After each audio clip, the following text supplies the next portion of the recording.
Cricket প্রেমী হিসেবে, বাংলাদেশি একজন অ্যাথলেট হিসেবে সে বাংলাদেশে 100তম টেস্ট, প্রথম 100তম টেস্ট মুশফিক খেলুক। মুশফিকের এখন 94টা টেস্ট ইনিংস আছে।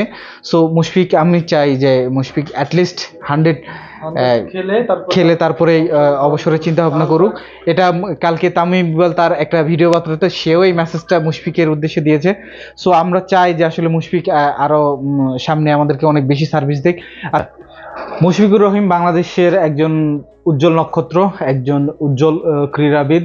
সো মুশফিকুর রহিম শুধু একজন ক্রিকেটার না, সে যে কোনো অ্যাথলেটের জন্য একজন উদাহরণস্বরূপ।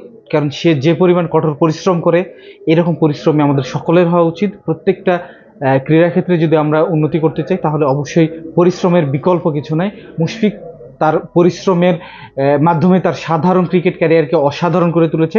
সো মুশফিকের জন্য শুভকামনা। ধন্যবাদ। ধন্যবাদ সুচার। আসলে আপনাকে আসলে সবচেয়ে বড় যে বিষয়টা সেটা আমরা জানি যে আমাদের প্রতিটা মানুষেরই আসলে আমার কাছে মনে হয় যে হৃদয় ভরা ক্লান্ত এক মন নিয়ে তারা হয়তো বসে আছে। তারা হয়তো কখনো আর ওয়ান ডেতে এই মুশফিকুর রহিমকে দেখতে পাবে না, তবে দেখতে না পেলেও তার স্মৃতিগুলো হয়তো বা তার প্রেমীদের মানে খেলা প্রেমী মানুষদের মনে অন্তরে গেঁথে থাকবে। তো আজকের এই বিষয় এতটুকুই আমরা শেষ করবো। ধন্যবাদ, ভালো থাকবেন। আসসালামু আলাইকুম, আল্লাহ হাফেজ।